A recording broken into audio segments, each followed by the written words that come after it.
Olá, seja muito bem-vindo ao assunto do dia dessa terça-feira, 25 de julho.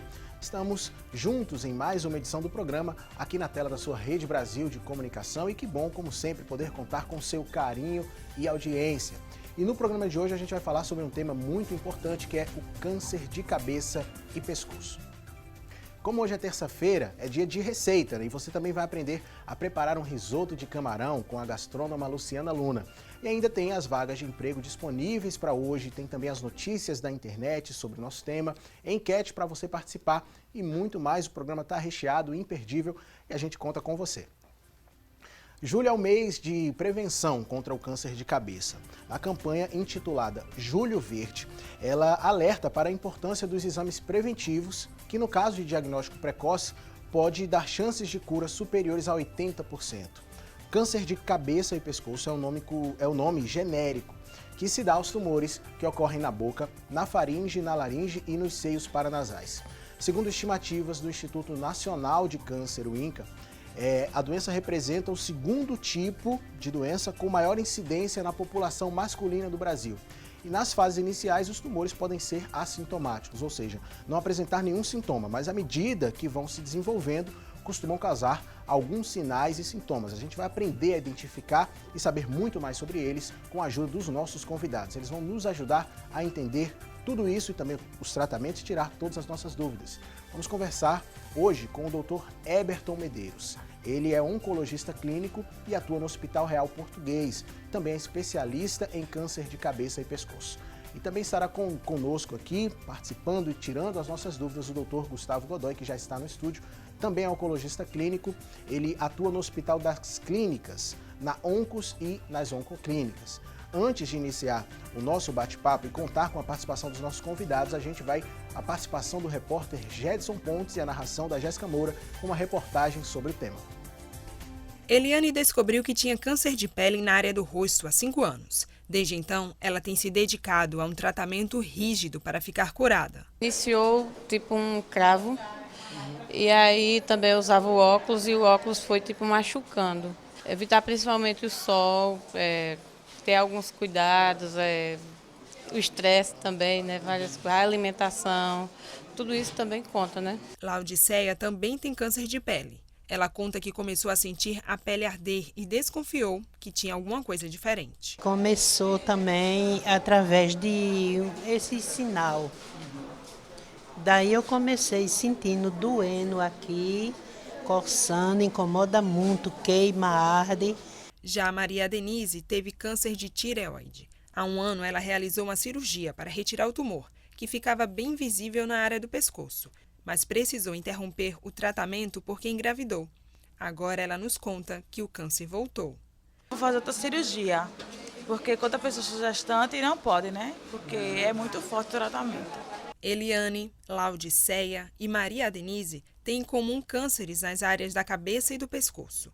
Eles são mais comuns entre os homens acima de 40 anos, mas como vimos, muitas mulheres também têm sido atingidas. O diagnóstico precoce aumenta e muito as chances de cura. O Hospital de Câncer de Pernambuco é referência quando se fala do assunto. Ele é responsável por 60% de todas as cirurgias envolvendo câncer de cabeça e pescoço no estado. A gente deve diferenciar os tumores intracerebrais, que são neurocirurgia, e os tumores da cabeça e pescoço, que seriam os tumores superficiais ao crânio. Então, seriam os tumores de pele. E aí, a parte mais interna, então você teria o câncer de boca, que é um dos tumores mais incidentes nos homens, tumor do laringe, tumor do orofaringe, do epifaringe. Nesses casos, a chance do paciente ser curado é de 80% se houver um diagnóstico precoce. Por isso, é preciso ficar bem atento aos sinais que o corpo dá. Toda lesão que demora a cicatrizar e que forma crosta, que sangra com frequência, ela é, de forma suspeita, um câncer de pele. O tumor da glândula salivar é um caroço, é um nódulo, uma tumoração que surge na região das parótidas, das submandibulares. Um tumor de tireoide, ele pode surgir de várias formas, como uma tumoração que surge aqui na face anterior do pescoço mais baixa, pode surgir como um distúrbio de deglutição, um distúrbio de você não consegue engolir adequadamente as coisas. Para reforçar a importância da prevenção do câncer de cabeça e pescoço, A Sociedade Brasileira de Cirurgia de Cabeça e Pescoço idealizou o Julho Verde, um mês inteiro dedicado ao tema. Um dos alvos principais do Julho Verde é a gente orientar a nossa população sobre a presença das lesões preveníveis. O que é que a gente pode fazer para prevenir vários dos tumores da cabeça e pescoço? Cigarro. Cigarro é um veneno. A associação do cigarro com a bebida, outro veneno, porque a junção cigarro, bebida, tabagismo, etilismo, eles são um causador principal de câncer importantíssimo, que é o câncer da boca, do orofaringe e do laringe. Muito boa matéria para a gente introduzir esse tema importante, né? Estamos nesse mês do Julho Verde, que a gente vai falar bastante sobre isso aí. Vamos ter esse mês inteiro com atividades para que a população possa conhecer mais sobre a doença e o assunto do dia, como sempre, prestando esse serviço para você.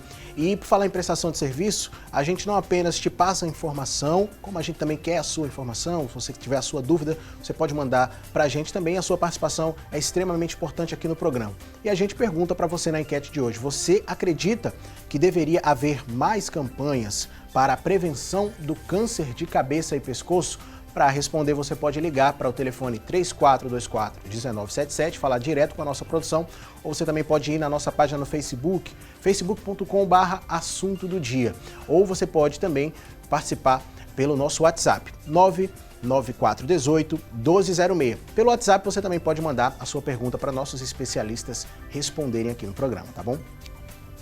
O diagnóstico do câncer de cabeça e pescoço é clínico e em uma simples consulta médica já dá para ser suspeitado. A confirmação é feita por biópsia. Podem ser necessários outros exames para avaliação do estágio da doença e do melhor tratamento a ser indicado. A gente vai aprender mais sobre o tema. Deixa eu dar as boas-vindas aos nossos convidados. O oncologista clínico, Dr. Eberton Medeiros. É um prazer recebê-lo aqui, doutor. Bom dia, Guilherme. Bom dia, telespectadores. O prazer é todo meu e uma honra estar aqui para compartilhar essas informações. A honra toda nossa. Da mesma forma também, Dr. Gustavo Godoy, muito feliz aqui com a sua presença. Muito obrigado pelo convite novamente. Também, como o Dr. Eberton falou, um prazer estar aqui para ajudar a população com algumas informações úteis. Olha, como a gente já havia falado, né, nós trouxemos aqui logo na introdução do programa, o câncer de cabeça e pescoço é um nome genérico que é dado para tumores nessa região. A gente pode dizer mais ou menos isso? E aí teria boca, laringe, tireoide também seria uma delas. Eu queria que vocês falassem um pouco sobre essa definição do câncer de cabeça e pescoço. Quer começar?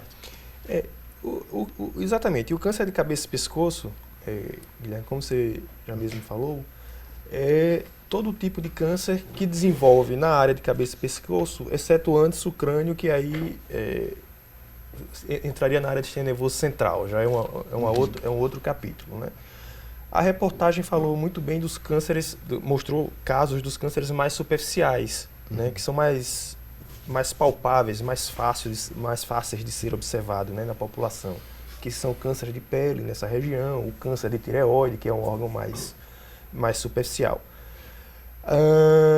Mas de uma forma geral, dentro da especialidade de oncologia clínica, quando a gente fala de câncer de cabeça e pescoço especificamente, a maior parte desse cenário, nós estamos falando dos carcinomas epidermoides, da boca, da orofaringe, da hipofaringe e da laringe, né, que são estruturas do trato aéreo digestivo superior e que sofre a ação desses agentes comentados na reportagem. Eu acrescentaria a informação que o Dr. Arcoverde falou em relação ao tabagismo. Então, assim como o Dr. Everton comentou, a área da região do sistema aerodigestivo que é exposta à fumaça sofre a ação desses carcinógenos, especialmente o cigarro, e pode dar origem a esse tipo de carcinoma epidermoide, que é a histologia mais comum e é o que a gente está mais habituado a encontrar nessa população masculina, como comentado, né, na reportagem. Então, os homens, eles têm uma incidência maior desse tipo de tumor em relação às mulheres, e as regiões em que mais a gente encontra esse tipo de tumor é justamente nessa região da boca, da faringe, da hipofaringe e da laringe, que é o órgão da fonação. Então, apesar de a gente também incluir câncer de tireoide e câncer de pele, a maioria dos tumores são esses carcinomas epidermoides dessas mucosas. Uma coisa que a gente já queria desmistificar inicialmente, porque quando a gente fala de câncer de cabeça e pescoço, eu nunca tinha pesquisado mais a fundo isso. E fala câncer de cabeça e pescoço, a gente pensa logo numa coisa do cérebro também que engloba, mas na verdade não, né? Cérebro, problema, vamos dizer assim, cerebral não tem nada a ver com câncer de cabeça e pescoço, ou tem? Não, na verdade isso é uma divisão para facilitar o entendimento de doenças semelhantes. Então, o comportamento desses carcinomas epidermoides de mucosa que eu falei para vocês tem um comportamento que se assemelha e que é diferente de um tumor que nasce do cérebro. Então, apesar dele ter esse cabeça e pescoço, porque um carcinoma epidermoide da região da pele, por exemplo, do couro cabeludo, ele também está nesse grupo, mas por ter um comportamento diferente, ele é estudado separadamente, mas apenas por uma questão didática, certo? E quais seriam as principais causas, né? Vocês já citaram aí a questão do tabagismo também. Alcoolismo também tem a ver, né? Né? Diante desse cenário, falando especificamente do carcinoma epidermoide de boca, orofaringe, hipofaringe e laringe, né, que é o cenário teoricamente mais comum como o Dr. Gustavo falou, de longe, o principal agente etiológico seria o tabagismo, né, o ato tabágico. Né? E a associação com o etilismo, né, com o consumo do álcool, aí aumenta em alguns estudos de 40 a 100 vezes a chance desse indivíduo desenvolver durante a vida, principalmente a partir acima dos 40 anos, um câncer desse tipo. Né? Um outro fator de risco que está se falando cada vez mais é o vírus HPV, o papiloma vírus humano, que também está implicado no câncer de colo uterino, tão comum aqui no nosso meio. E esse vírus pode estar implicado em todas essas regiões anatômicas, mas principalmente na orofaringe. Tá? Quando você fala em pele, aí como qualquer câncer de pele dessa região, o principal fator etiológico seria a exposição aos raios solares. Né? E tireoide, aí tem a questão heredito familiar, exposição a irradiações e causas não conhecidas. Né? Algo a acrescentar, doutor Gustavo?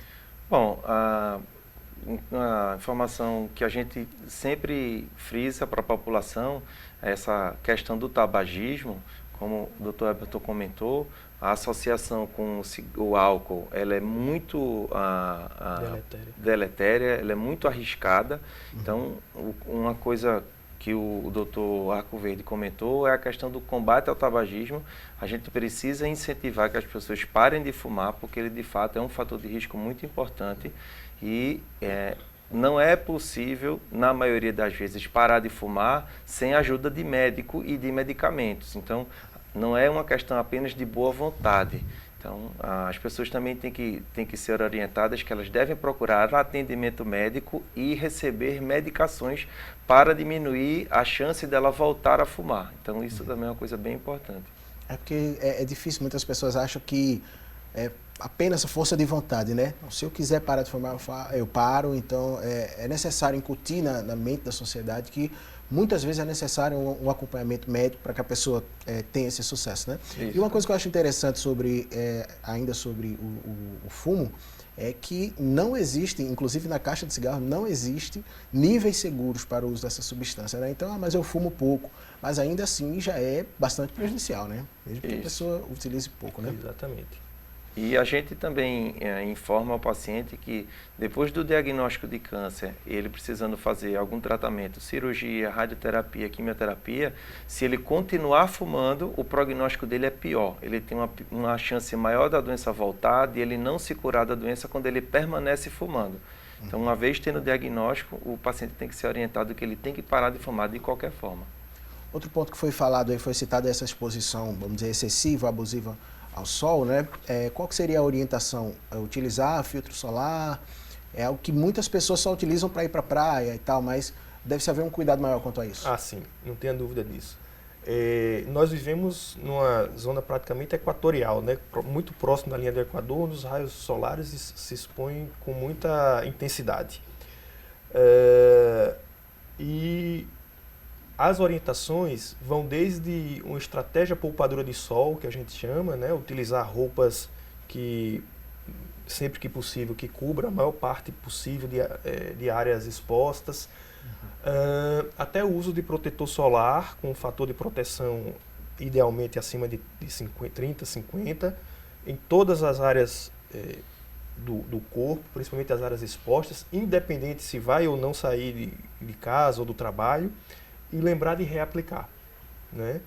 Lembrar de estar sempre reaplicando, pelo menos a cada 4 a 6 horas, devendo ser reaplicado. Uma coisa interessante, principalmente que a gente está falando de cabeça e pescoço, é lembrar de, como a gente está falando de boca, o lábio dentro da cavidade da boca e cavidade oral é onde a exposição solar ganha um aumento de intensidade junto com o fumo, e lembrar de usar sempre o protetor solar labial, né? Tem os protetores específicos, utilizar assim como se utiliza para o resto da pele. E na hora da aplicação da pele, lembrar das pálpebras, superior, inferior, e orelhas, que são áreas que normalmente são negligenciadas, né? Durante a aplicação dos protetores. A gente volta daqui a pouco, o assunto do dia vai para uma rápida pausa, mas não saia daí.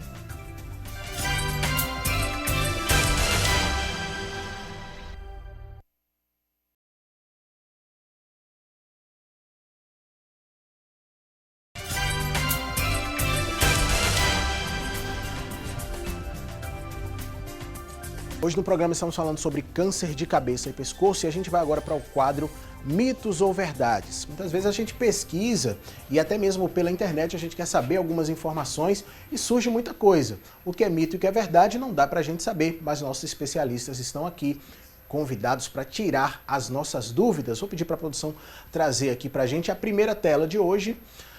Diz o seguinte: o câncer não apresenta dores imediatas. Doutor Gustavo, isso é mito ou verdade? Isso é verdade. Então, o Dr. Arcoverde também, na reportagem, frisou: se você tiver uma ferida que não cicatriza em pouco tempo, então vamos dar o exemplo de uma afta. Normalmente, a história de uma afta é que ela vai ter um período mais doloroso, e em uma semana, 10 dias aproximadamente, ela tem uma cicatrização completa. Então, se você tem uma ferida que não cicatriza com esse intervalo, você deve se preocupar, procurar um atendimento para fazer a investigação se isso se trata de um câncer da região de cabeça e pescoço ou não. E uma coisa importante também frisar é que, principalmente nessa população de tabagismo, né, que faz uso de cigarro, é que algumas lesões aparecem na mucosa com aspecto avermelhado ou com aspecto esbranquiçado, não necessariamente uma ferida, mas isso é uma lesão de risco que pode levar ao desenvolvimento de um câncer. Então, mesmo que você não tenha uma ferida, mas você observou uma mancha avermelhada ou esbranquiçada na mucosa da boca, você também deve procurar atendimento médico. Bom, então essa é a verdade, né? O câncer não apresenta dores imediatas, mas no momento inicial, principalmente, é que a pessoa deve buscar o acompanhamento médico, é quanto mais cedo descobrir melhor. Então, como disse o Dr. Gustavo, se a pessoa vê alguma coisa, uma afta, por exemplo, uma ferida, é principalmente na boca, não é? Que tem essa questão da falta da dor, mas o problema já começou. Nesse momento inicial, é perfeito, vamos dizer assim, para que a pessoa comece o tratamento, né? Porque aí vai ser muito mais fácil de ter cura, né, doutor Everton? Exatamente. O ideal é que a pessoa possa não se expor aos fatores, né, de risco, logicamente, como a gente falou aqui, vem frisando sempre que é o principal fator de risco, o tabagismo, que é uma doença, como foi muito bem falado por Gustavo. Mas, uma vez desenvolvido a neoplasia, o ideal, não tenha dúvida, é que se seja diagnosticado o mais precoce possível. E o mais precocemente possível, via de regra, é uma lesão, como o Gustavo explicou, como foi falado aqui, e que não apresenta maiores sintomas, não. É uma feridinha, é uma lesão, uma cor alterada, é uma tumoração que está iniciando e que não espere grandes sangramentos, dores, enfim, grandes sintomas, não. Por isso que o acompanhamento médico é importante. Esse sempre, acompanhamento né? médico é importante. As sociedades, de uma forma geral, fazem duas recomendações principais quanto ao câncer de boca, né? Uma visita ao profissional dentista, pelo menos semestralmente, né? No nosso meio é uma coisa interessante, porque é um momento de se avaliar, né? Já que se faz as revisões dentárias, os cuidados dentários, e é o momento de se reavaliar, ou o autoexame da cavidade oral, pelo menos uma vez por mês, uma vez a cada 2 meses, né? Onde você vai fazer a inspeção, olhar a boca, a gengiva, mucosa da bochecha, a língua, embaixo da língua, não é? Justamente a busca de lesões iniciais que não estejam causando sintomas.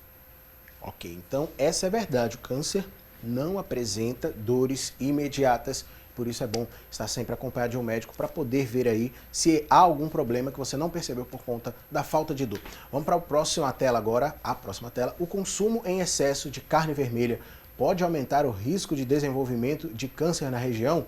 Eu gosto muito de carne vermelha e estou preocupado que seja verdade, doutor. Pois não, doutor Gustavo. Bom, a carne vermelha ela é um fator de risco mais evidente, mais claro para o câncer coloretal, para o câncer de intestino. Para o câncer da região de cabeça e pescoço, ela não é um fator de risco muito claro. Então, o fator de risco mais importante para a região da cabeça e pescoço realmente é o cigarro e o álcool. Tá?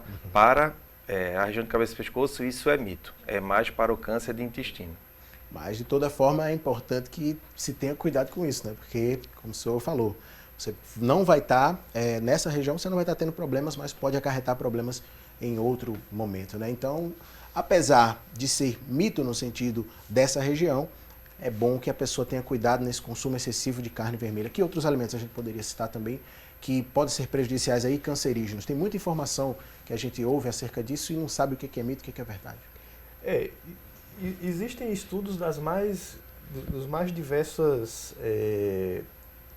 formas, né, quanto a isso. A alimentação em si dessa região, o que alguns estudos mostram benefícios na alimentação com frutas e verduras, né? Uma alimentação rica em frutas e verduras parece ter um certo efeito protetor no câncer dessa região, não só dessa região, né, como trato gastrointestinal, praticamente todo, né? Agora, quanto à nocividade, realmente, de uma forma geral, o que se recomenda, o que os estudos mostram é o cuidado com a carne vermelha, né? O recomendado são 3 porções por semana, né? Pensando em todo o organismo. Os industrializados, principalmente enlatados, que usam substâncias conservantes, isso aí deve ser com moderação, não é? E de uma forma geral, a alimentação o mais saudável possível, o mais natural possível, que é o que vai beneficiar a todos nós, não tenha dúvida disso. É sempre importante ter cuidado com a alimentação, né? Próxima tela, produção, para a gente conferir qual que seria o próximo mito ou verdade. A alimentação rica em frutas e verduras pode ser um fator de proteção. Acabamos de falar sobre isso, né? Sobre a importância dessa alimentação rica em verduras. Mas eu queria que também comentasse, a gente falou da carne vermelha ali. A carne branca, o peixe, o frango, é aconselhável a gente se alimentar dessa carne? Ela seria, de certa forma, mais saudável do que a carne vermelha? A gente não tem o fator individual que faz a carne vermelha trazer o problema. Provavelmente é pela quantidade de gordura que está presente naquele tipo de alimento. Então, o que a gente também explica para os pacientes é que existem fatores diversos, protetores, e fatores que são maléficos. Então, a gente precisa tentar colocar a balança positiva para o lado da proteção. Então, se a gente tem uma refeição rica em alimentos naturais, como o Dr. Everton falou, e tem uma quantidade menor de carne vermelha, com uma quantidade de carne branca, peixe e frango, isso é um conjunto protetor. Assim como não fumar, beber com moderação, fazer atividade física. Então, o conjunto de hábitos de vida saudáveis são protetores, mas a gente tem muita dificuldade de encontrar um número e encontrar um fator, já que para isso, para o desenvolvimento de um câncer, você leva décadas. Então, é muito difícil você encontrar um único fator numa população que é bastante heterogênea e eleger só apenas um deles. Então, é o conjunto de tudo isso que a gente recomenda para os pacientes de hábitos de vida saudáveis, alimentação rica em vegetais, né, frutas e verduras, pobre, né, diminuir, limitar a carne vermelha e os conservantes, os industrializados, e evitar o tabagismo, limitar o consumo de álcool e fazer alguma atividade física. Isso é muito interessante porque passa muito pela a forma de preparo da nossa alimentação também, né? Culturalmente a gente é um povo que gosta muito de um tempero, gosta muito de uma gordura muitas vezes, e aí a pessoa pode achar assim, eu estou comendo até pouca carne, mas essa carne que ele come é muito mal preparada, né? Muito na gordura, muito coloral, muita coisa. Isso deve ser levado em consideração também, né? Não apenas a quantidade que a gente come, mas a qualidade do preparo também, isso deve ser levado em consideração, né? Com certeza, com certeza. Vamos para a próxima tela, produção? Câncer na boca pode ser causado pelo uso de próteses dentárias. Essa é uma dúvida muito grande que as pessoas têm, doutor Heberton. O que dizer a respeito disso? É mito ou é verdade? Então, isso aí tem uma certa polêmica, porque estudos iniciais mostravam que sim, próteses dentárias mal reguladas que causasse algum ferimento, algum desconforto, isso cronicamente poderia vir a desenvolver câncer naquela região. Estudos mais recentes e melhores, mais planejados, melhores controlados, mostram que isso não é a princípio um fator de desenvolvimento, não. Então, à luz mais recente, isso é um mito. Mito, né? Agora, uma questão que eu queria perguntar acerca do câncer de boca, vou tentar formular bem minha pergunta, não sei se vai dar para os senhores me entenderem. Mas o que é que acontece primeiro? O câncer, ele gera a ferida na boca ou uma ferida pode evoluir para um câncer? É o contrário. O desenvolvimento do câncer, com o desenvolvimento é que vai aparecer o ferimento, a ferida, a lesão, a afta, o sangramento. Assim, porque muitas vezes a pessoa pode ficar preocupada, né? Estou com a afta, meu Deus do céu, tenho que tratar logo para não evoluir para um câncer, mas não é assim, né? Eu acrescentaria em relação a essa questão de sintomas. A gente está falando muito de ferida.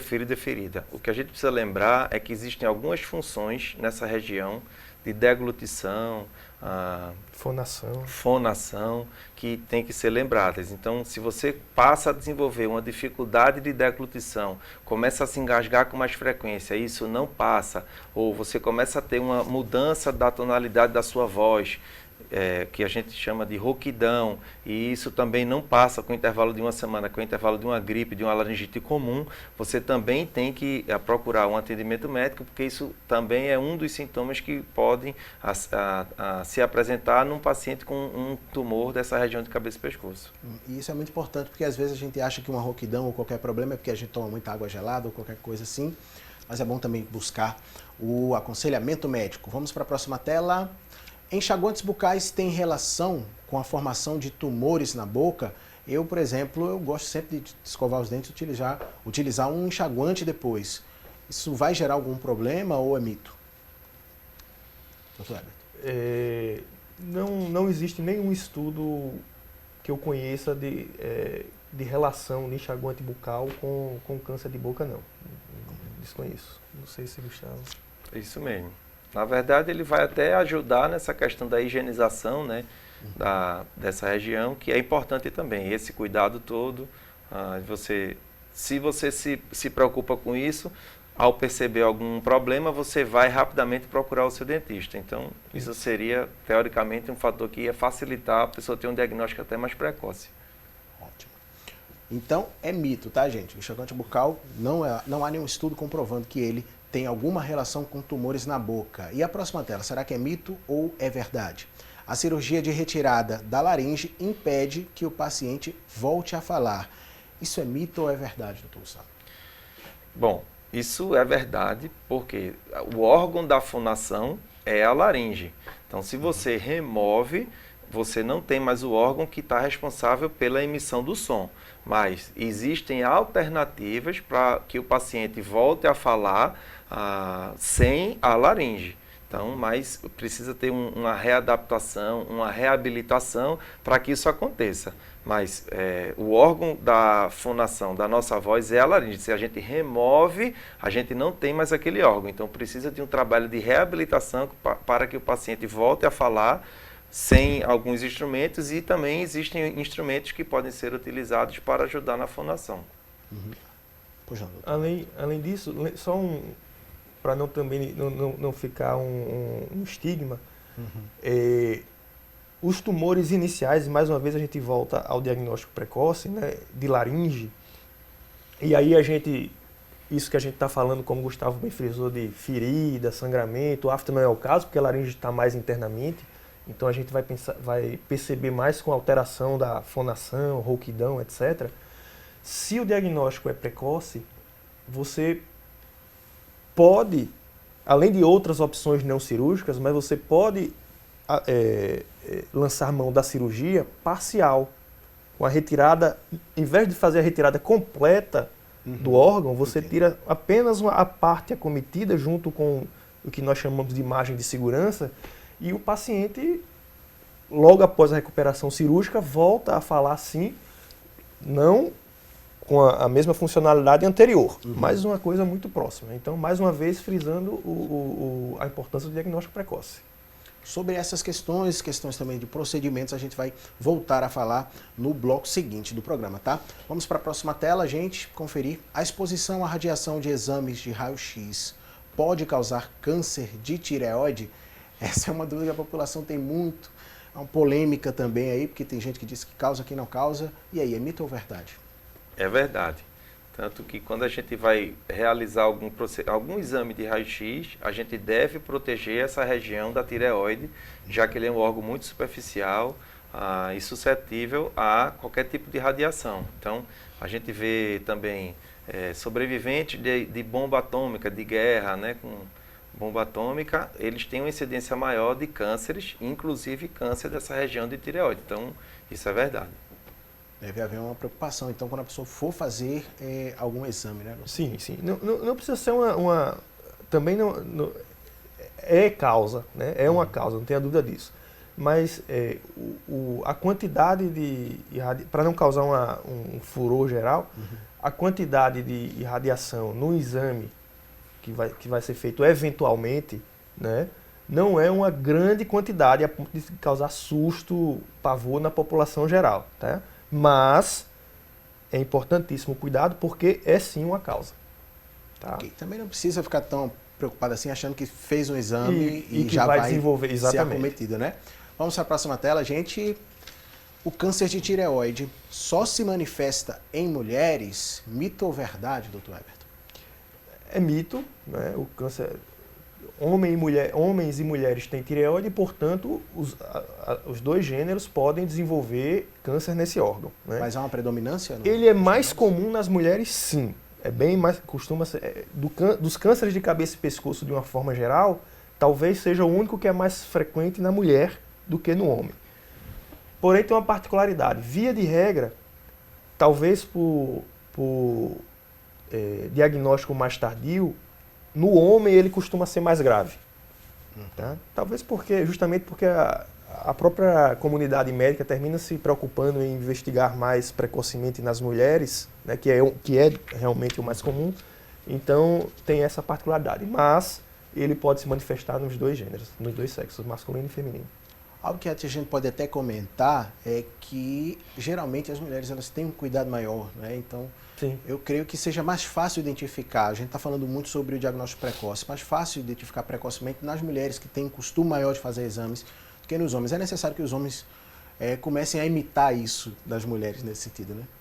Eu tenho dito muitas vezes o pessoal pergunta, qual é essa especialidade? Sabe, eu sou oncologista clínico. E aí o pessoal fala, Deus me livre precisar de você. E na verdade não é bem assim. É importante que a população tenha um acompanhamento médico regular, com um oncologista clínico ou não. Porque se você tiver alguma alteração, se um médico o conhece, ele vai ter mais sensibilidade e perceber, olha, isso aqui não está bem, vamos investigar. Mesmo que o paciente não refira para o médico. Então, ele faz um acompanhamento regular. Então, isso pode ser feito com um oncologista? Pode, porque a gente vai estar com um direcionamento para o diagnóstico precoce de câncer. Então, a partir de uma certa idade, as mulheres precisam fazer mamografia, os homens e as mulheres precisam fazer colonoscopia para ver o intestino, os homens precisam fazer uma avaliação da próstata, e aí a gente tem que não só tratar a doença e promover saúde, que é essa questão da orientação dos hábitos de vida saudáveis, uma alimentação mais saudável e não fumar e fazer atividade física. Então, o oncologista, ele tem condição de fazer isso. Então, a população tem que mudar um pouco a questão do estigma e de não olhar para o oncologista como o mensageiro de uma má notícia. Na verdade, a gente tem como fazer uma promoção, uma prevenção, um diagnóstico precoce a partir do rastreamento. Então, isso é importante de ser dito também. Com certeza. É sempre importante cuidar da saúde. Tem mais tela, né, produção? Vamos para mais um mito ou verdade? O fato de aparecer um nódulo no pescoço já é um indicativo de câncer de tireoide? Ou esse caroço, esse nódulo, pode ser algum outro problema, doutor Everton? Veja, quando a gente fala de nódulo na região de pescoço, principalmente, sempre é prudente ser investigado. Não é uma região comum que a gente tenha nódulos, surgimento de nódulos ou crescimento de nódulos, né? Um nódulo é uma denominação muito genérica que pode ser várias coisas. Pode ser um cisto, um cisto epidérmico, nódulos de outras inflamatórios, acnes de outra fibrose de processos inflamatórios anteriores. Mas o nódulo, de uma forma geral, a gente chama a atenção de nos preocuparmos com doenças de natureza expansivas, que são as neoplasias que nós estamos falando. Dentro de várias causas de nódulos no pescoço, o câncer de tireoide sim precisa ser investigado, mas não só o de tireoide, né? A gente tem que se procurar do médico, saber que nódulo é esse, onde que está esse nódulo, qual a consistência desse nódulo. É um nódulo sólido, é um nódulo, é um linfonodo, vulgarmente falamos de íngua, para ser investigado. Tem características neoplásicas, tem características reacionais a uma infecção. Então, tem uma série, isso implica numa série de estratégias de investigação. Mas uma das possibilidades é sim que seja câncer de tireoide. Então, é mais uma questão para a gente dizer que vale a pena investigar, né? Vamos para a última tela do mito ou verdade de hoje. O câncer de tireoide tem evolução muito rápida e difícil cura. Isso é mito ou isso é verdade? Até nós conversávamos em off sobre esse tema, né, doutor Gustavo?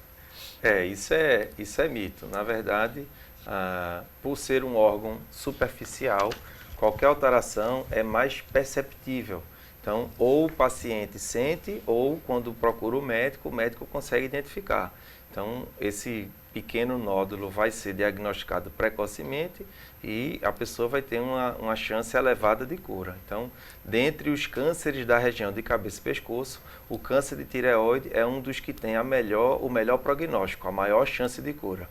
Bom, isso é mito e a gente pode dizer, inclusive, doutor Everton, que a cirurgia da retirada de tireoide, ela é um caminho muito utilizado e muito efetivo também, né? Extremamente efetiva, né? O tratamento cirúrgico associado ao tratamento com iodo radioativo, que é uma aplicação de um fármaco nuclear, praticamente muito próximo de 100% dos cânceres de tireoides chamados foliculares, né, que são os mais comuns, a chance de cura muito próximo de 100%. A ponto de que, muito raramente, esse tipo de câncer chega para nós, oncologistas, né?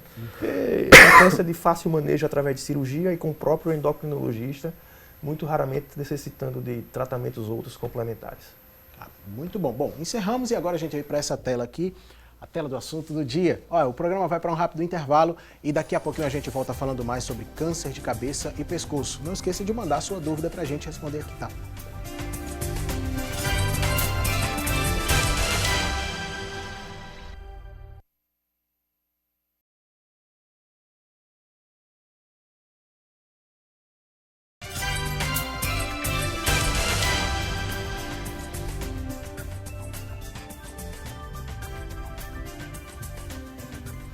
Voltamos com o assunto do dia. Você que está em casa está acompanhando o programa de hoje com imagens de William José, Williams Freire e Anastácio Bellarmino.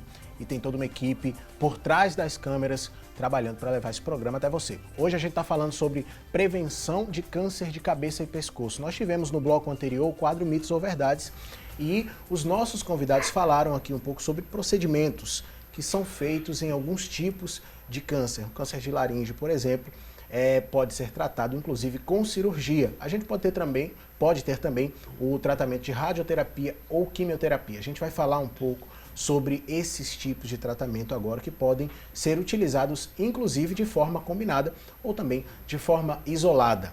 Vamos falar sobre a traqueostomia, que a gente já conversava aqui um pouco no intervalo. Em que casos ela é utilizada e de que maneira acontece esse processo, doutor Everton? A traqueostomia é uma espécie de prótese, não é? Que vai substituir os órgãos que transportam o ar inspirado e expirado, né? Então, toda essa área superior.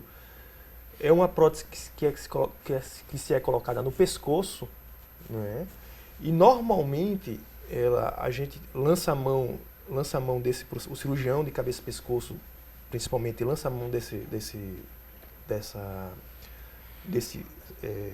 aparelho quando você tem uma obstrução na parte superior, pode ser da laringe ou hipofaringe, que impede a passagem total ou parcial do ar por esses órgãos, né? Muitas vezes isso pode acontecer por causa da cirurgia também, por causa do nosso tratamento, seja cirurgia, seja radioterapia. Às vezes você começa com radioterapia, provoca um processo inflamatório tal que obstrui e você precisa dessa prótese. Ou a cirurgia, você vai retirar os órgãos, uma laringe, por exemplo, e não tem como reconstruir aquela área, então você vai precisar também dessa prótese. Tá? É um artifício bastante utilizado no tratamento do câncer de cabeça e pescoço, principalmente quando eles estão relativamente avançados. Eu acrescentaria no bloco anterior, né, que também para a população que o fato de você precisar de uma traqueostomia não significa que você vai usá-la para o resto da vida. Ela pode ser temporária, por transição, né, essa complicação que o Dr. Everton comentou, mas uma vez tendo melhorado, não precisando mais, é só retirar e tudo volta ao normal, porque você pode ter um fechamento espontâneo dessa ferida operatória que fica aqui na região do pescoço. Quando é que a gente parte para a radioterapia e também para a quimioterapia no tratamento do câncer? Bom, isso daria um dia inteiro de discussão, certo? E eu também posso dizer que para o mesmo tumor, para o mesmo estágio, você pode contar com mais de uma opção de tratamento. Então, essa decisão leva em consideração as características do paciente, o tamanho da lesão, a localização, o grau de comprometimento de sequela com um ou outro tratamento, a preferência do paciente, a condição do hospital, a capacidade de reabilitação desse paciente. Então, não dá para dizer em linhas gerais assim quando utilizar. O que eu posso dizer é que a radioterapia ela tem um papel curativo, um potencial curativo para o tratamento de lesões precoces e ela também é empregada para o tratamento de doença mais avançada, com um potencial curativo. Mas você pode lançar mão da cirurgia numa doença precoce ou da radioterapia, mas quando é uma doença mais avançada que o tumor não é mais operável, o tratamento principal passa a ser a radioterapia. E em que momentos ou em que situações acontecem aquelas cirurgias que é necessária uma mutilação? A gente vê muitas vezes, somente em vídeos na internet, pessoas... são muito utilizadas essas imagens também em vídeos contra o tabagismo. Em que momentos essas cirurgias são necessárias? Bem, cirurgia, como o Gustavo falou muito bem, é um instrumento valioso no tratamento do câncer de cabeça e pescoço. né? E quando você tem cânceres em áreas relativamente avançados, né? Em áreas mais sensíveis da face, né? Mandíbula, gengivas, eles estão muito avançados. E por algum motivo, né, o paciente não pôde usar, como foi dito, a opção de radioterapia para tentar mutilar menos, né? Ou, o que infelizmente às vezes acontece, principalmente em cidades, em centros onde não tem, de menor complexidade, onde você não tem disponível a radioterapia ou o paciente já irradiou anteriormente e a única chance é a retirada daquilo ali. Então, nessas situações, realmente se faz cirurgias bem de grande porte, não é? Com retirada de estruturas como mandíbula ou maxilar, que dão o formato mais preciso da nossa face, fazendo com que tenha uma certa deformidade. Tá? Isso hoje em dia está relativamente cada vez mais raro, né? As técnicas cirúrgicas melhoraram bastante, as técnicas de radioterapia também, né? As cirurgias de micro-reconstrução, que chamam de cirurgias reparadoras, plásticas, também evoluíram tecnicamente e melhoraram muito os resultados estéticos finais disso aí. Mas ainda é possibilidade, principalmente nos tumores avançados. Daí, mais uma vez, a gente está sempre batendo na tecla do diagnóstico precoce. Doutor Gustavo, o avanço tecnológico tem colaborado para que a gente tenha tratamentos, como foi dito pelo Dr. Everton, que são, vamos dizer assim, menos invasivos, né? E eu queria que o senhor comentasse acerca do que a gente até comentou durante o intervalo. Ontem, eu dando uma lida breve no assunto, eu li que a radioterapia tem se tornado cada vez mais eficiente, mais eficaz. Isso é verdade? São equipamentos melhores hoje que a gente tem para fazer o tratamento radioterapêutico? Isso é verdade. O que a gente tem observado, a incorporação da tecnologia na radioterapia está permitindo que a rádio trate o tumor com a dose mais alta e que as regiões em torno do tumor não sofram tanto a ação dessa dose.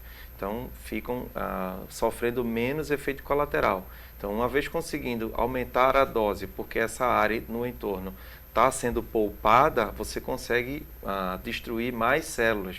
Então, seu tratamento tem o potencial de trazer um controle de doença melhor. Então, realmente a tecnologia, essa técnica a gente chama de IMRT, que é a capacidade que a rádio tem de fazer um tratamento especificamente na lesão e diminuindo a dose nessas áreas do entorno. Então, isso foi possível a partir da incorporação de novas tecnologias. Vamos voltar um pouco para a questão das causas da doença, porque eu acho que é necessário, a gente falou um pouco agora sobre tratamento, mas eu acho que é necessário até tirar essa dúvida também, né? Seria um mito ou verdade, de certa forma. As pessoas acham que quem não escova o dente adequadamente, não faz a limpeza da boca como um todo, essa pessoa vai ter mais propensão a ser acometido de um câncer de boca, por exemplo. Isso é verdade ou não? Então, Guilherme, isso foi considerado verdade durante muito tempo, tá certo? Eu comentei alguma coisa naqueles mitos e verdades quando falou da prótese dentária, né? Eram considerados fatores de risco independentes, vamos dizer assim, ou seja, independente do paciente fumar, independente de beber bebidas alcoólicas, o fato de você ter uso de prótese dentária mal adaptada ou má higiene bucal produziria por si só, ou seria um fator de risco por si só isolado. Os estudos mais recentes mostram que não, ou seja, isso não é um fator por si só isolado. O que acontece é que normalmente as pessoas que têm uma má higiene bucal de uma forma geral, também são aquelas pessoas que exageram mais no álcool, Também tem uso mais do cigarro, do tabaco. De uma forma geral, elas cuidam menos da saúde. Cuidam também, menos né? da saúde. E além disso, também o fato de você, Gustavo já falou também aqui rapidamente em outro momento, o fato de você ter menos cuidado com a sua boca, logicamente você vai observar menos lesões iniciais ou pré-malignas, né? Lesões esbranquiçadas ou avermelhadas que possam surgir, que você, com um tratamento relativamente simples, poderia evitar o desenvolvimento de um tumor. Então, o que acontece na realidade é isso.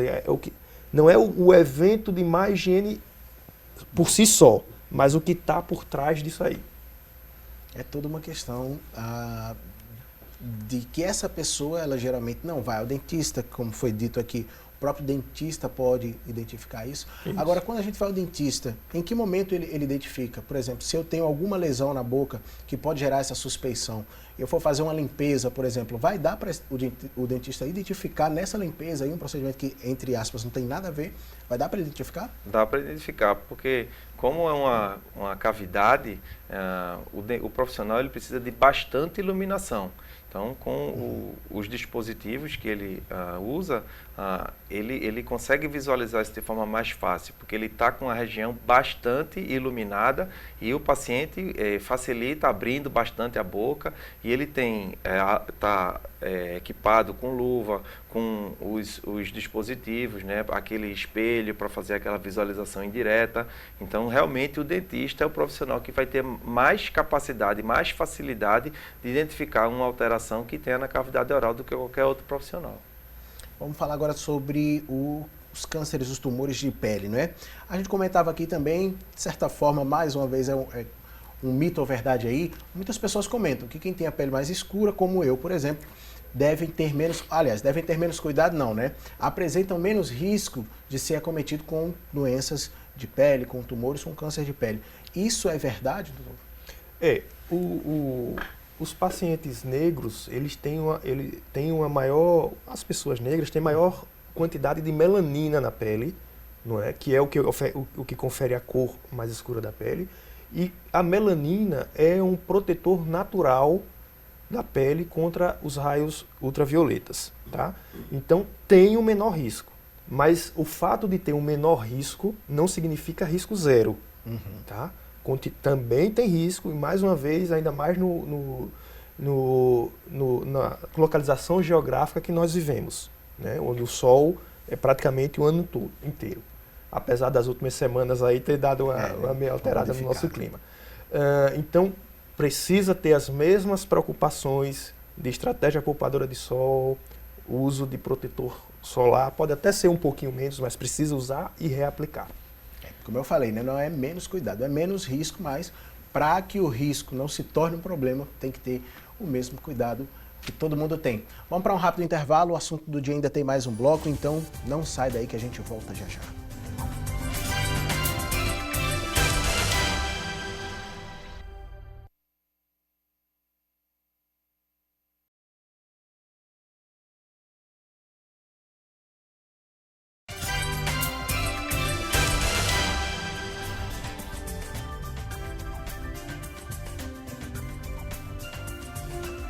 O assunto do dia está de volta e a gente agora vai aprender a preparar um risoto de camarão no quadro Receita do Dia.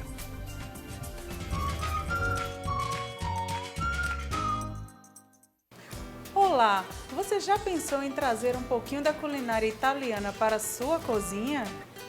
Hoje nós vamos preparar um delicioso risoto de camarão. Então pegue papel e caneta e anote os ingredientes bem direitinho.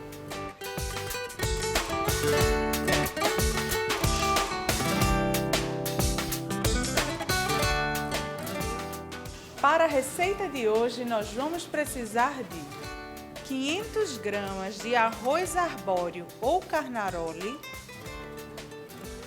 1 litro de água, 3 colheres de sopa de caldo de frutos do mar, uma cebola picada, azeite,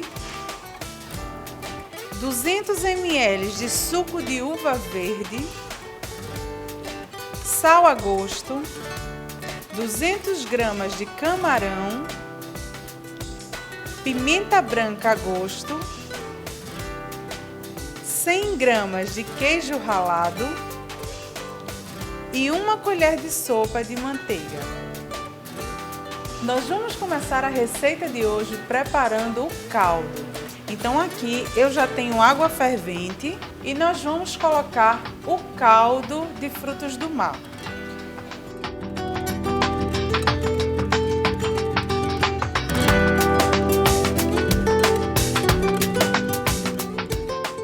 Após ferver, nós vamos reservar este caldo que a gente vai usar na hora da preparação do arroz.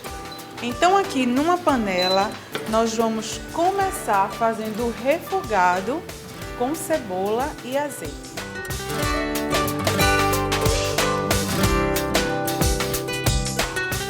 Em seguida nós vamos acrescentar o arroz.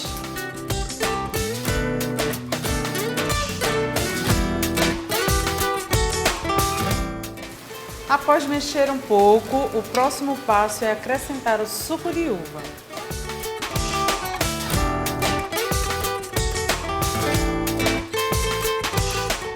Agora nós vamos começar a colocar o caldo. Sempre colocar aos poucos e continuar mexendo o arroz.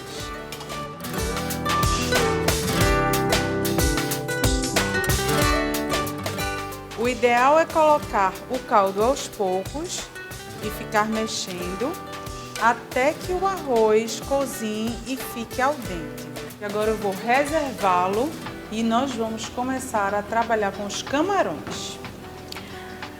Aqui eu tenho o camarão já limpo, então eu vou temperar com sal e pimenta branca. Então numa frigideira aquecida nós vamos colocar primeiro o azeite. Em seguida nós vamos acrescentar os camarões.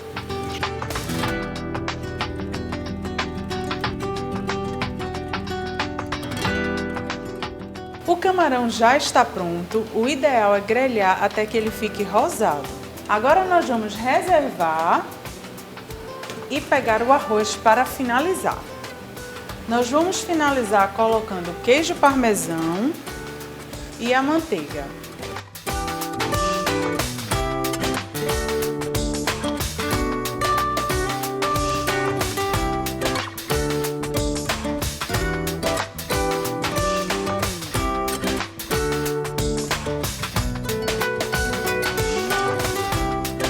O risoto já está pronto, agora nós vamos montar o prato.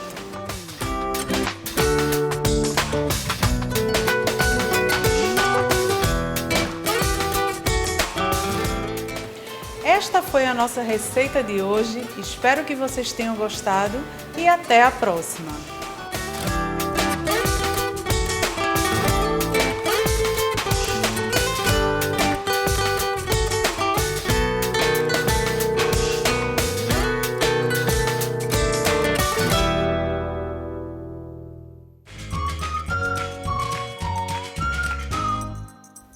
Olha aí, a receita do dia, um risoto de camarão para você fazer aí na sua casa. Você que não conseguiu anotar tudo, ficou travado aí vendo essa delícia na sua tela, não conseguiu, não se preocupa. Tá lá na nossa fanpage, no facebook.com/assunto do dia. Você vai ter acesso a essa receita aí para você fazer na sua casa, fazer muito sucesso aí e pode convidar a equipe do Assunto do Dia para experimentar essa maravilha lá.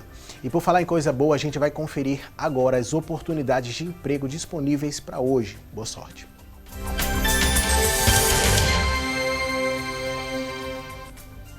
Vamos trazer aqui na tela as oportunidades de emprego no quadro A Vagas. Arquivista de documentos. São 5 vagas para arquivista. Ensino médio completo solicitado, experiência de 6 meses na função e aí a remuneração é de R$ 1.100. Tem mais vaga também. Oportunidade para quem busca trabalhar como auxiliar de cozinha. São 2 vagas, tá? Ensino médio completo solicitado. É necessário também ter 6 meses de experiência nessa função e o salário é de R$ 1.041. Quem estiver procurando oportunidade também vai poder encontrar para auxiliar de escritório. São 2 vagas. É necessário 6 meses de experiência na função, ensino médio completo e a remuneração é de R$ 1.060. Só lembrando, gente, que o Sistema Público de Emprego, Trabalho e Renda fica localizado na Avenida Rio Branco, no Recife.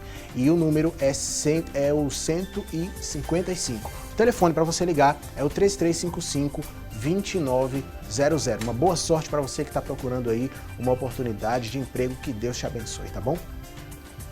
Olha, gente, vamos para cá para trazer para a tela ou a gente traz aqui na tela do telespectador, produção? A pergunta do João Carlos. Vamos trazer aqui mesmo, continuando a conversa com os nossos convidados. O João Carlos, ele mora na Iputinga, ele tem 58 anos.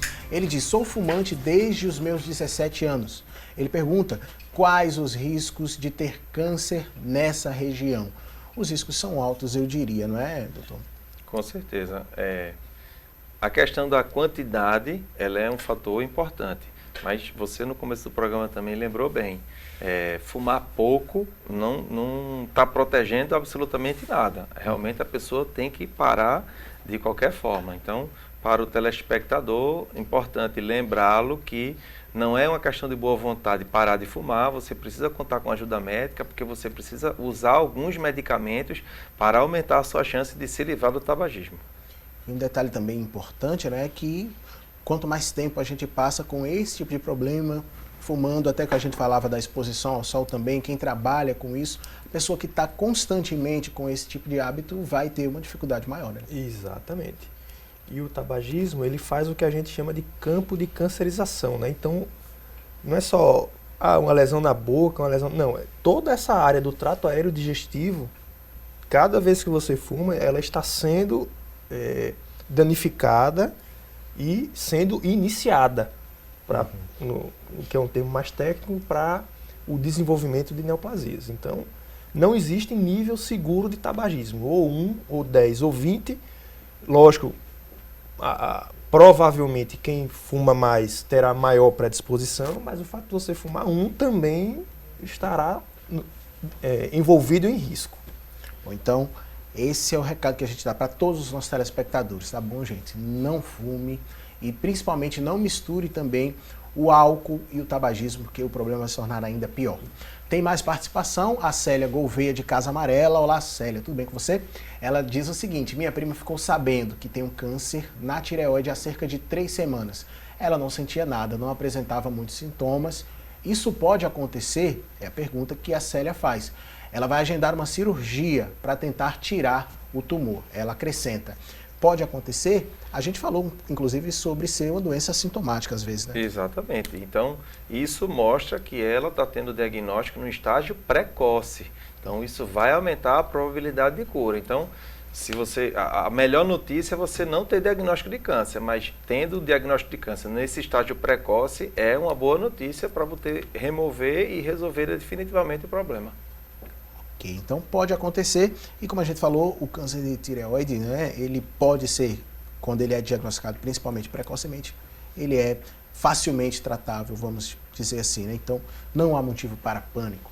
A Mira Silva de Casa Amarela diz o seguinte: minha irmã de 60 anos fez um canal há 4 anos. Esse dente está doendo e sangra quando ela passa o fio dental. Ela está assustada. Isso teria a ver com algum tipo de câncer? E o que ela deve fazer? Bom, gente, além dessa pergunta, eu queria também ler a da Solange aqui, porque são casos parecidos, né? A Solange também pergunta isso. A Solange diz: eu moro em Camaragibe e quando uso o fio dental tem um sangramento no dente. E a gengiva, às vezes, fica inchada. Seria um sintoma da doença? São perguntas parecidas. E aí, o inchaço da gengiva, o sangramento no dente, doutor Everton, pode significar um câncer de boca também? Algum problema desse tipo? Solange e Guilherme, vejam bem, sim, pode ser um sinal. Nesse caso específico das nossas duas telespectadoras, parece a forma como se apresenta, a forma como ela conta a história, lembra muito mais um fato de ser doenças periodontais, né, com processo inflamatório de gengiva, gengivites, etc., do que uma história relacionada à neoplasia. Por quê? Porque, veja bem, um câncer, uma vez ele tendo surgido, a tendência dele é que a evolução seja contínua, né? Ou seja, apareceu a tumoração, aquela tumoração não vai desaparecer se não for feito um tratamento. Ele vai sempre, progressivamente, aumentando.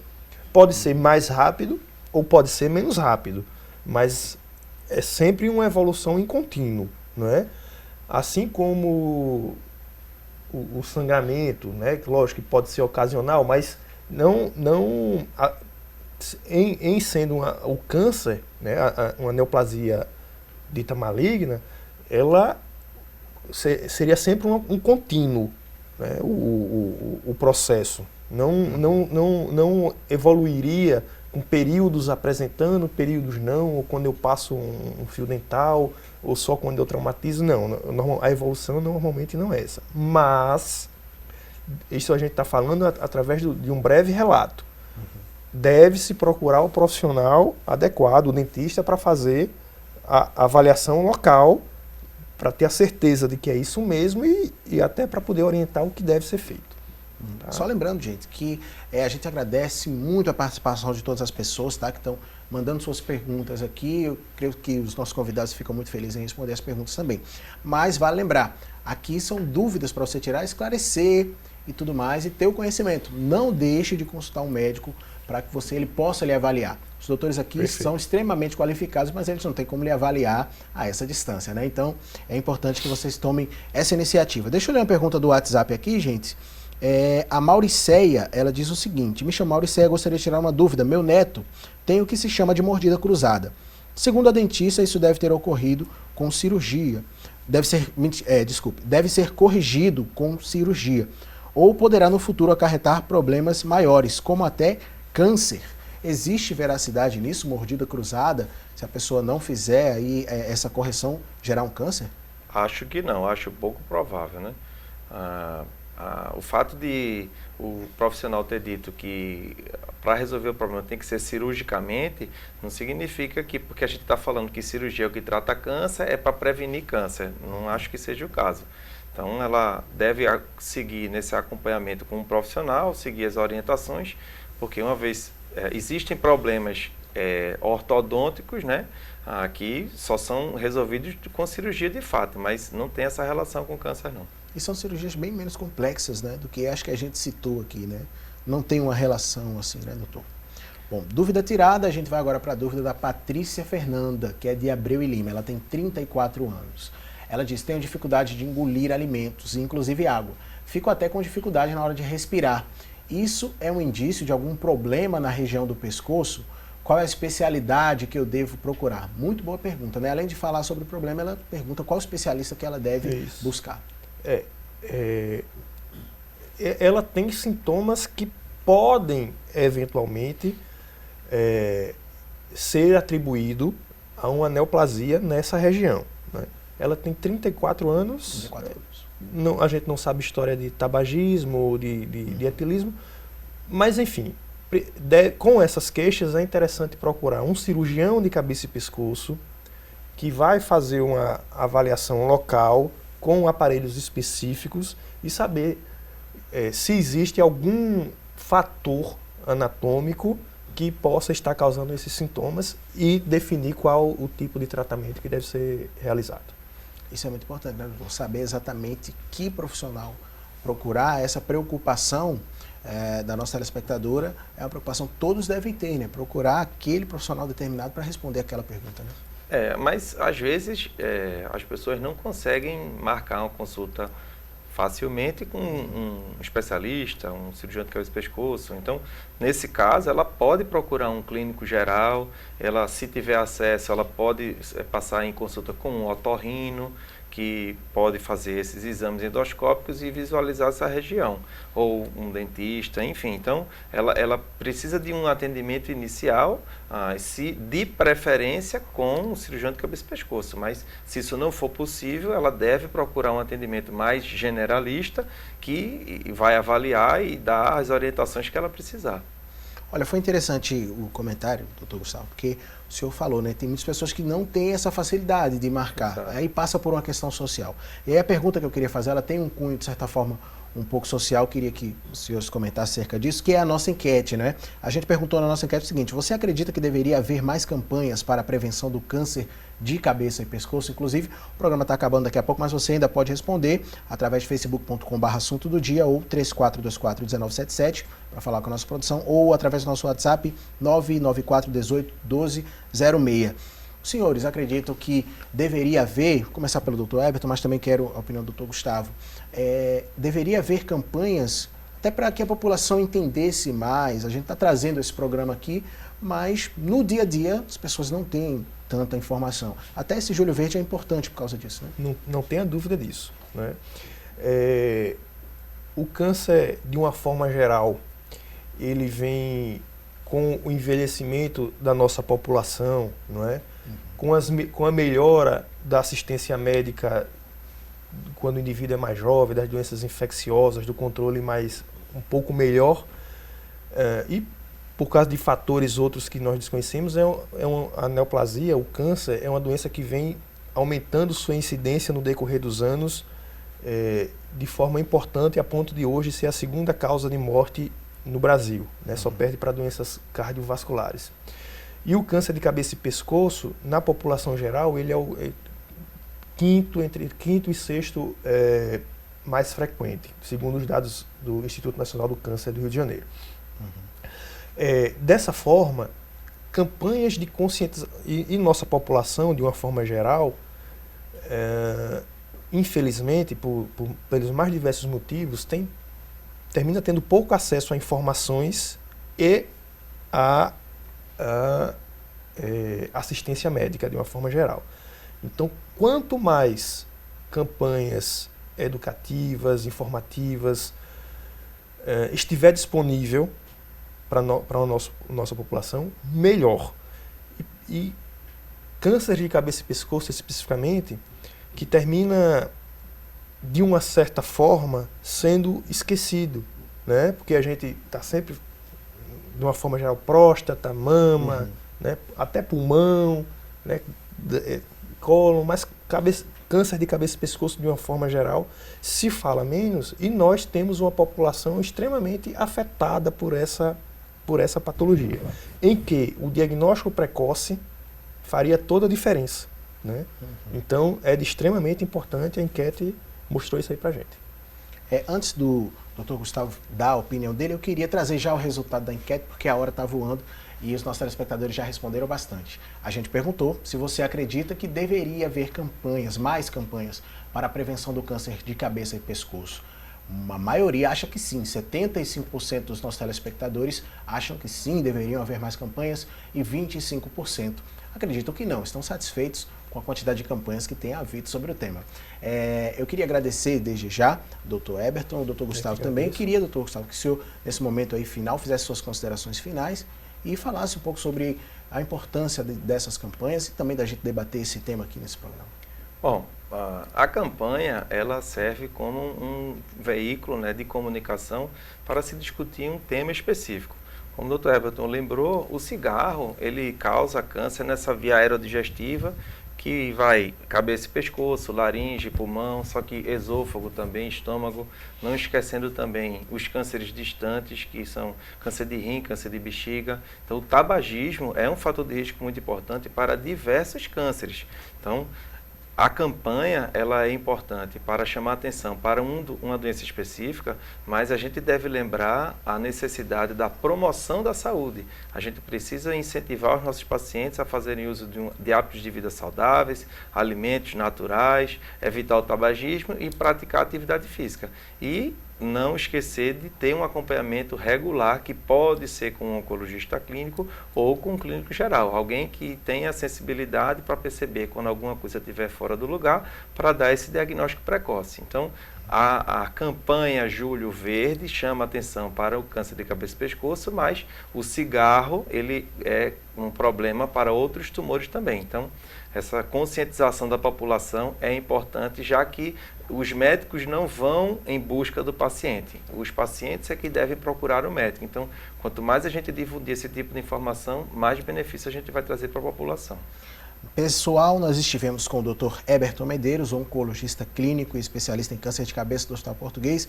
Muito obrigado, Dr. Eberton. Eu que agradeço. Dr. Gustavo Godoy, oncologista clínico do Hospital das Clínicas. E também estivemos com você. Muito obrigado pela sua participação. Amanhã tem mais programa Assunto do Dia. E aí, o apresentador Valson Balbino estará de volta comandando o programa. Muito obrigado, equipe, por mais um dia de trabalho. Muito obrigado a você. Amanhã, encontro marcado, ao vivo, 9h30 da manhã. Forte abraço e até lá.